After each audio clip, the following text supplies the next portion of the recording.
Gabungan Parti Sarawak berkata bekas Perdana Menteri Dr. Mahathir Mohamad adalah orang yang bertanggungjawab meniupkan sentimen Sarawak untuk orang Sarawak, kata setiausaha Alexander Nantalinggi. Dakwanya tindakan Mahathir yang sering menipu Sarawak mencetuskan semangat kenegerian di negeri kepulauan Borneo berkenaan. Mahathir kononnya kesal kerana ada pihak yang membangkitkan sentimen Sarawak untuk orang Sarawak dan Sabah untuk orang Sabah. Dia kata tidak perlu ada sentimen seperti itu. Dia mungkin betul, tetapi dia juga harus menyedari mengapa sentimen itu mendapat sokongan. Kami selalu ditipu oleh Mahathir, katanya kepada portal Malaysia Kini. Mahathir dalam satu temu bual bersama Great People Television di siaran langsung Facebook bertajuk Leadership Reflection and Perception with Dr. Mahathir Mohamad menyatakan rasa kecewanya terhadap sikap segelintir pihak yang membangkitkan idea Sarawak untuk orang Sarawak dan Sabah untuk orang Sabah. Sebaliknya, kata bekas Perdana Menteri itu, mereka sepatutnya menganggap diri masing-masing sebagai rakyat Malaysia terlebih dahulu. Malah Mahathir dipetik oleh portal Free Malaysia Today sebagai berkata keadaan di negeri Sabah dan Sarawak bertambah lebih baik selepas menjadi sebahagian daripada Malaysia.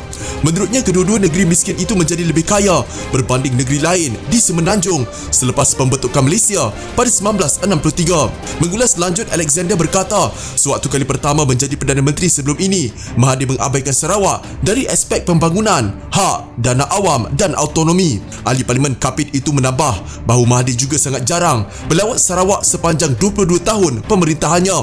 Ketika kembali ke Putrajaya sebagai Perdana Menteri sekali lagi, dia juga tidak adil terhadap Sarawak. Negeri ini sebesar Semenanjung, tetapi hanya ada satu menteri dan satu timbalan menteri dari Sarawak dalam kabinetnya. Katanya, Mahathir boleh melantik pemimpin dari Sarawak sebagai senator dan menamakan mereka sebagai menteri atau timbalan menteri, tambah Alexander. Alexander berkata rakyat Sarawak jarang dilantik ke peringkat tertinggi dalam perkhidmatan awam, termasuk dalam pasukan keselamatan. Dia berkata pentadbiran Perikatan Nasional telah memperuntukkan 5% cukai penjualan ke atas petroleum dan produk petroleum untuk Sarawak dan juga memberikan Perbadanan Pembangunan Ekonomi Negeri Sarawak SEDC status yang sama dengan syarikat Shell dan Petron. Katanya semangat kedaerahan juga semakin diapi-apikan oleh pemimpin tertentu secara berterusan dalam tempoh 3 tahun terakhir yang menyaksikan Kerajaan Pakatan Harapan digulingkan dan kemudian pertukaran Perdana Menteri susulan 15 anggota Parlimen UMNO menarik kembali sokongan mereka kepada Muhyiddin Yassin bulan lalu.